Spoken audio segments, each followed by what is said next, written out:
High, আসসালামু আলাইকুম। আজকে আমরা দেখাবো যখন সার্ভো ড্রাইভ, বিএফডি অথবা পিএলসি পিএলসিতে ম্যাক্সিমাম সময় বড় যদি কোনো ধরনের ওল্ড মডেলের হয় তখন, বা যদি অ্যানালগ ডিজিটাল একসাথে অনেক বড় একটা কম্বো প্যাক হয় তখন থাকে। তাছাড়া ম্যাক্সিমাম সময় যেটা থাকে সেটা হলো বিএফডি, পিএলসি এইসব জায়গাতে, এবং বড় কোনো ড্রাইভ, কারেন্ট কন্ট্রোলার, কোনো ধরনের ডিসি ড্রাইভ, এই ধরনের জায়গাগুলোতে মূলত কী থাকে, এই সমস্যাটা থাকে। আর সবচেয়ে বেশি যেটা হয় সেটা হলো দুইটা জায়গায়, সেটা হলো Yaskawa drive, Delta drive, Fuji drive, এইসব ড্রাইভের বেলা, যেসব ড্রাইভগুলো বিএফডি অথবা পিএলসি, সো এই বিএফডি অথবা সার্ভো ড্রাইভ। সো এইখানে আমরা একটা ইয়াসকোয়ার, এটা একটা উদাহরণ দেওয়ার জন্য জাস্ট, এইখানে একটা কি আছে আমাদের ইয়াসকো একটা সার্ভো ড্রাইভের কি আছে, একটা পাওয়ার বোর্ড আছে। ওকে, সো এই পাওয়ার বোর্ডটা এই পাশ থেকে দেখা যাচ্ছে আইজিবিটি সহ মালামাল সহকারে আছে, যা আমাদের কাছে অস্টিচ, অথবা আমরা এখান থেকে স্পেয়ার পার্টস খুলে লাগাই। ওকে, এখানে মূলত এটা থাকে। আর এইখানে যেটা আছে সেটা হলো আরও একটা সার্ভো ড্রাইভ, সেটা হলো কোন ধরনের সার্ভো ড্রাইভ, সেটা হলো taco servo drive. So taco servo drive এইখান থেকে একটা জিনিস দেখাবো আমি, আর এইখান থেকে আমি একটা জিনিস দেখাবো। এই দুইটা জিনিস দেখাবো যা আজকের ভিডিওর সমাধান, অথবা কি আজকের এই প্রবলেমের সমাধান। তো প্রবলেমটা মূলত যেটা, সেটা হলো হাই টেম্পারেচার যখন হয় তখন মূলত আমাদের ড্রাইভগুলো আমরা কীভাবে সমাধান করব। এটা ম্যাক্সিমাম সময় কি হয়, আমাদের একটা প্রবলেম ফেস করি আমরা, তাহলে বিভিন্ন ড্রাইভেই অ্যালার্মটা আসে, তবে সবগুলো ড্রাইভেই দেখবেন মোটামুটি হাই টেম্পারেচার ইরোর এই ধরনের কাছাকাছি একটা অ্যালার্ম থাকে। ওকে, তো সর্বপ্রথম আমরা যেটা দেখাবো সেটা হলো একটা ফ্যান। এটা একটা ডেল্টা ব্র্যান্ডের ড্রাইভ, বিএফডির ফ্যান, অথবা একটা সার্ভো ড্রাইভার ফ্যান হতে পারে ছোট। এখানে এই ফ্যানটার ভিতরে যেটা আছে সেটা হলো একটা সার্কিট, দেন এখানে আছে কোর, আর আছে কি আছে, স্থায়ী ম্যাগনেট। ওকে, সো এইটা একটা ব্রাশনেস কি মোটর, ব্রাশনেস একটা বিএলডিসি মোটর, যা মূলত একটা ফ্যান হিসাবে এখানে কাজ করতেছে। সো এই বিএলডিসি মোটর, এইটা এখানে সার্কিট আছে, দেখেন সার্কিটের কারণে যেটা হচ্ছে, এটা 12 ভোল্ট অথবা 24 ভোল্ট হয়ে থাকে ডিসি, আর এইখানে কয়েলের ভিতরে যেটা আসে সেটা হলো এসি। এখানে এই ফ্যানটার ভিতরে মোট তার থাকে 3টা, যেমন এটা আমরা সমাধান করবো, এই জন্য এটা আমরা রাখছি, এটা খুলবো আপনাদের দেখানোর জন্য। এখানে 3টা তার থাকবে। কী তার থাকবে এখানে, কী তার থাকবে? আচ্ছা, আমরা একটা ছোটো ফ্যান নেওয়ার চেষ্টা করি। আমাদের কাছে ফ্যানগুলো যেগুলো আছে সব আমাদের ওয়্যার হাউসে পাঠিয়ে দেওয়া হয়েছে, তবুও আমরা নেওয়ার চেষ্টা করতেছি একটা ফ্যান।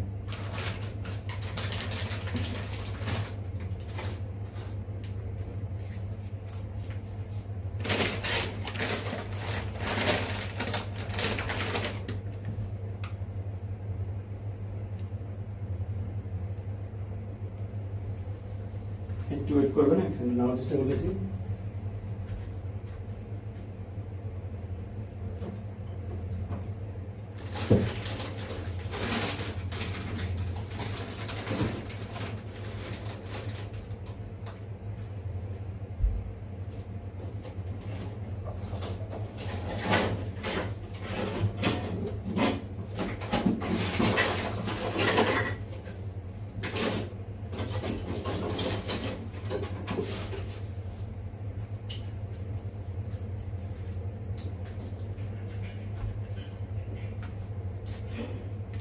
আচ্ছা, আমি দুঃখিত, এই মুহূর্তে আমার হাতের সামনে কোনো ফ্যান করতেছি না, যা দিয়ে আমি মূলত দেখা দিতে পারি।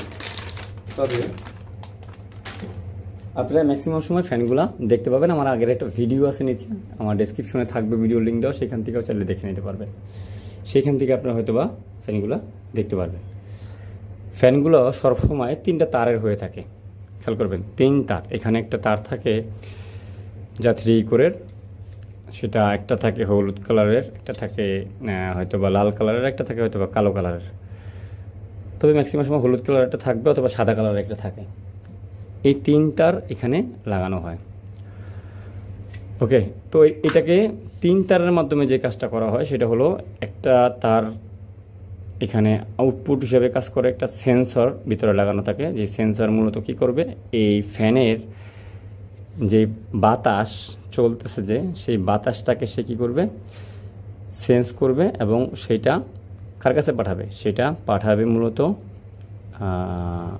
আমাদের ড্রাইভের কাছে। এখন ধরেন এই ফ্যানটার কয়েল ভোল্টেজ আপনি দিলেন, সার্কিট থেকে কয়েল ভোল্টেজ দিল, আর এই কয়েল ভোল্টেজ দেওয়ার পরে এই ফ্যানটাকে চলতেছে কিনা সেটা কি করবে, সেটা বিএফডি বা ড্রাইভ বুঝবে কিভাবে, এটা আসলে মূলত এই ফ্যানটার মাধ্যমেই বুঝতে পারে। ওকে, সো এই ফ্যান থেকে অনেক সময় শর্ট সার্কিট হয় ফ্যানটা, তখন এই ধরনের থার্মোস্টার অথবা অতিরিক্ত তাপমাত্রার অ্যালার্ম আসতে পারে শর্ট সার্কিট হওয়ার কারণে। ওকে, কয়েল সমস্যা হলে, সার্কিট সমস্যা হলে, অথবা ফ্যান অ্যালার্ম অথবা ফ্যান ইরোর আসতে পারে, কারণ ফ্যান হয়তো বা চলবে কন্টিনিউ দিনের পরে দিন, কিন্তু মূলত এই ফ্যানটা সেই ফিডব্যাকটাকে এই মুভমেন্টের মাধ্যমে কার কাছে পাঠাতে পারবে না, ওই ড্রাইভের কাছে পাঠাতে পারবে না। এটার জন্য একটা ফ্যান প্রবলেম আর ইরোর আসতে পারে, এটা হাই টেম্পারেচারও আসতে পারে। দেন এইটা যদি আমরা ধরি, এখানে আমরা বিভিন্ন সময় ড্রাইভে এরকম একটা কি দেখতে পাবো, এরকম একটা থার্মোস্টার দেখতে পাবো। এটা থার্মোস্টার না, মূলত এটা একটা সেন্সর, যা মূলত টেম্পারেচার সেন্সর, ওই যে কে টাইপ দেখি না আমরা, কে টাইপ, এই টাইপের একটা থার্মোস্টার সেন্সর, যা একটা রেজিস্টার, এটা একটা রেজিস্টার ভিতরে আছে, যার মাধ্যমে আমরা ড্রাইভের কি করতে পারি, হিটসিংয়ের তাপমাত্রাকে সেন্স করতে পারি। এটা ম্যাক্সিমাম সময় যেটা হয় সেটা হলো এটা ক্লোজ কন্ট্যাক্ট থাকে, আর যখনই এইটা অতিরিক্ত গরম পায় অথবা নষ্ট হয়ে যায় তখন ওপেন কন্ট্যাক্ট হয়ে যায়, আর এই জন্য একটা হাই টেম্পারেচার প্রবলেম আসতে পারে। সো এইখানে এই ড্রাইভটা যখন আপনি ওপেন করবেন তখন দেখবেন এই জায়গাটায় 3 তারের একটা ফ্যান আছে, এই যে মূলত এটা একটা 3 তারের ফ্যান লাগানোর জন্য 3টা পিন লাগানোর জন্য একটা জায়গা দেখছেন। সো এই ফ্যানটা যদি শর্ট সার্কিট হয় তবে ইয়াসকাও ড্রাইভে মূলত হাই টেম্পারেচার আসে, অথবা এরকম যদি থার্মোস্টার থাকে সেইখান থেকেও হাই টেম্পারেচার আসতে পারে। আর তৃতীয় নাম্বার যদি হয় তাহলে একমাত্র আইজিবিটির ভিতরে আইজিবিটির টেম্পারেচার মাপার জন্য একটা কী লাগানো হয়, একটা থার্মোস্টার দেওয়া হয়। যদি সেইটা খারাপ হয় তাহলেও হাই টেম্পারেচার বা অতিরিক্ত গরমের একটা সেন্স বা ফিডব্যাক অ্যালার্ম আসতে পারে। তবে ম্যাক্সিমাম সময় ফ্যান থেকে অথবা এই থার্মোস্টারটার থেকে, এই যে থার্মোস্টারটা বললাম, এই থার্মোস্টারের মতো একটা থার্মোস্টার পেয়ে যাবেন, সেইটার থেকে মূলত এই সমস্যাটা আসতে পারে। আবার যদি ফ্যানটা আপনার না চলে, এই ফ্যানটা যদি আবার না চলে তাহলেও কিন্তু কি হবে, এই অতিরিক্ত তাপমাত্রার সেন্সরের অ্যালার্মটাও আপনার কাছে আসতে পারে। যেমন এখানে দেখেন এটার ভিতরে 2 তারের ফ্যান লাগানো আছে, দেখছেন, কিন্তু এটার ভিতরে কিন্তু 3 তারের ফ্যান লাগানো আছে। সো এই জিনিসগুলোকে আপনাকে ভালো করে ফলো করতে হবে যারা রিপেয়ারিং করেন তাদের জন্য। সো আমরা এই ভিডিওতে মূলত এতটুকু জায়গায় দেখাইলাম। নেক্সট ভিডিওতে আমরা সমাধান সহকারে একটা ভিডিও আপনাদের দিব যাতে আপনারা বুঝতে পারেন। ভালো থাকবেন সবাই, দেখা হবে নেক্সট ভিডিওতে। আল্লাহ হাফেজ।